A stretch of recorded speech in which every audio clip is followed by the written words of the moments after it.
Hi, everyone, and welcome to Heart Healing Conversations. This is a place where we normalize the emotions that come with navigating life, a place where grief is honored, healing is possible, and hope gently finds its way back into our hearts.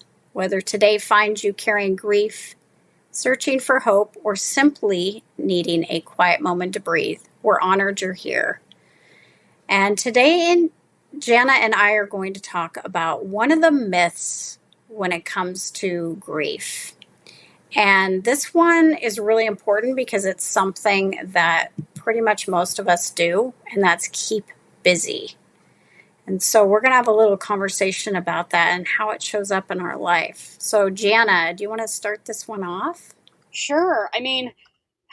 How many times and how many different points in our life have we found ourselves doing just this? We don't focus in on what's going on, whether it be, a major life event of, okay, I'm changing jobs, for example, and so focusing in on I'm leaving this position, let's say goodbye to these people and prepare for the next position.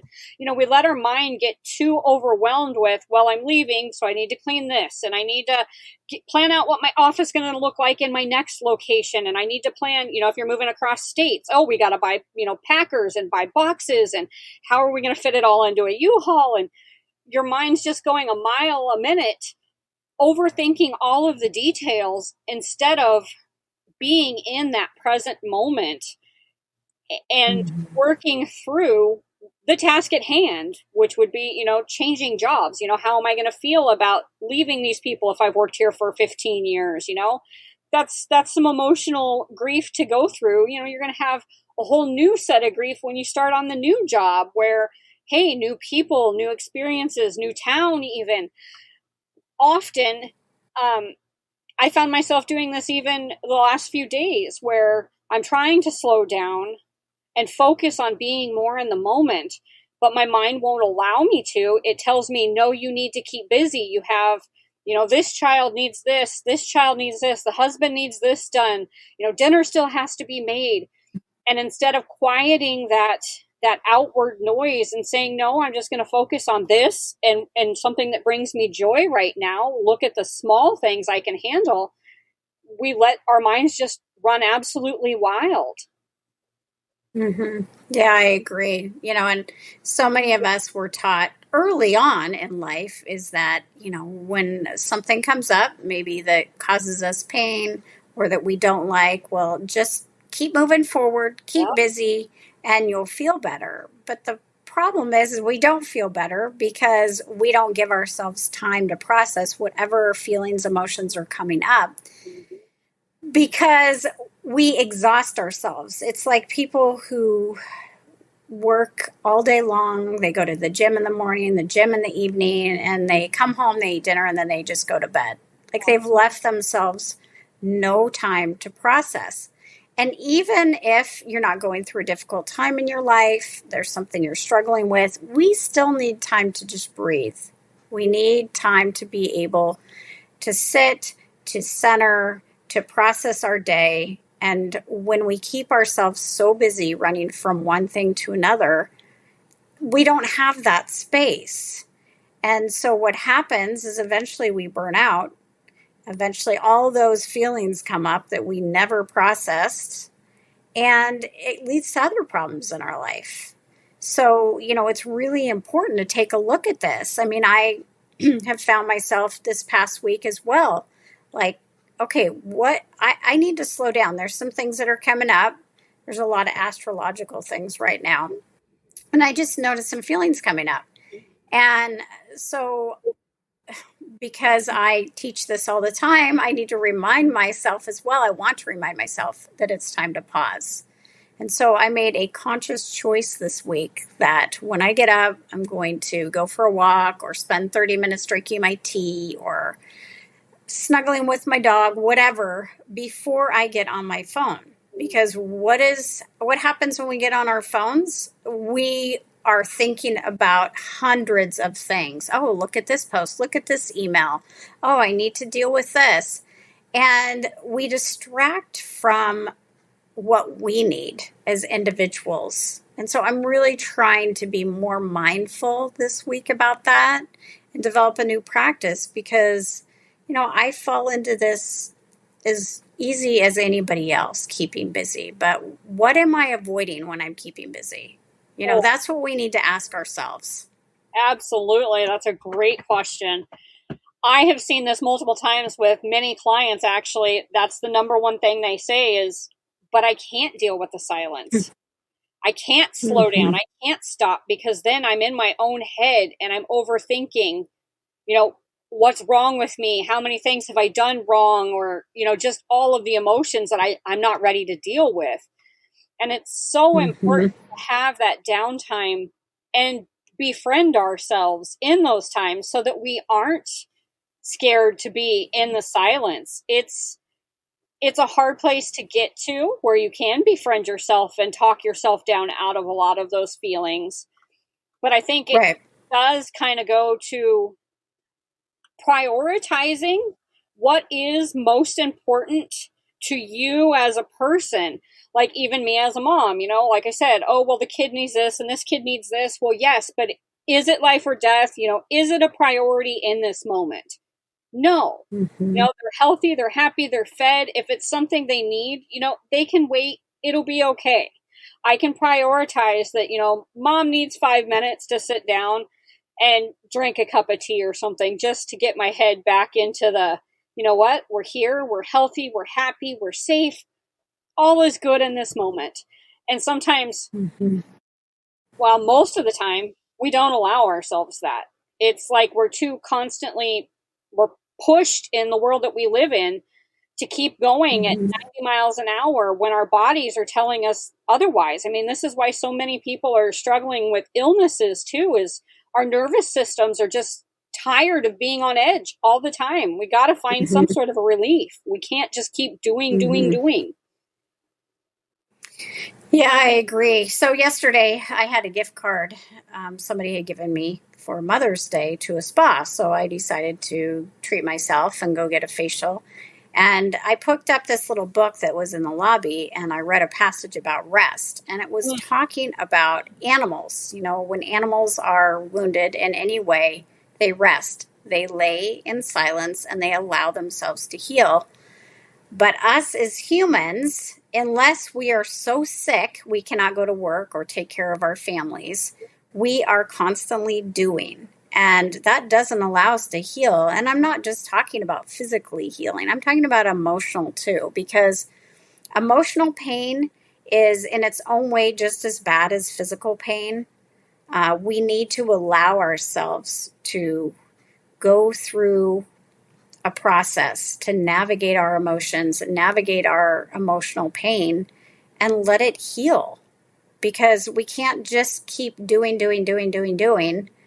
and expect to feel better.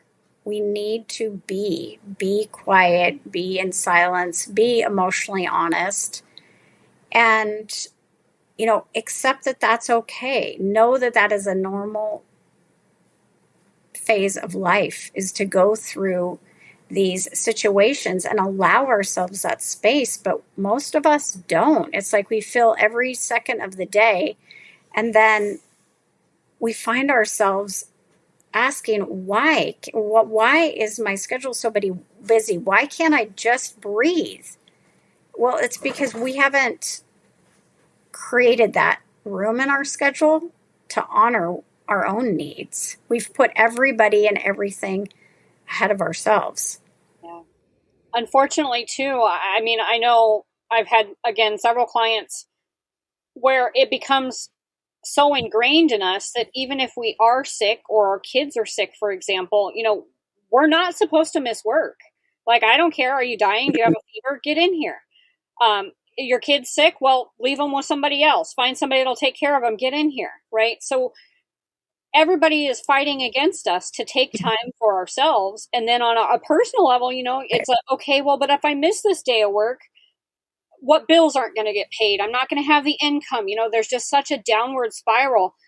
It is so hard to get your brain into, well, what is a priority? It will be okay. I've made it through this hard stuff before. what is important today? My health.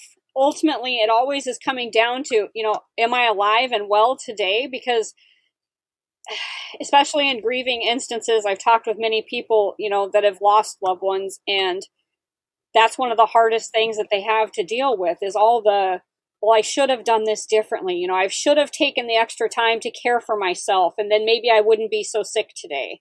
Or, had I spent the time with grandma before she died, I wouldn't feel so bad like she left thinking I don't love her. It's really about living more intentional, especially with our time and our energies. Like, what do we want to leave behind in this world for our family, for our kids, for our friends even? We want them to, value us and our time and not so much what we got accomplished. I mean, we should be able to love each other and spend time together without being rushed. Like you said, our phones here, everybody gets together and tries to have a conversation or sit around a bonfire. And what's everybody doing? They're sitting on their phones.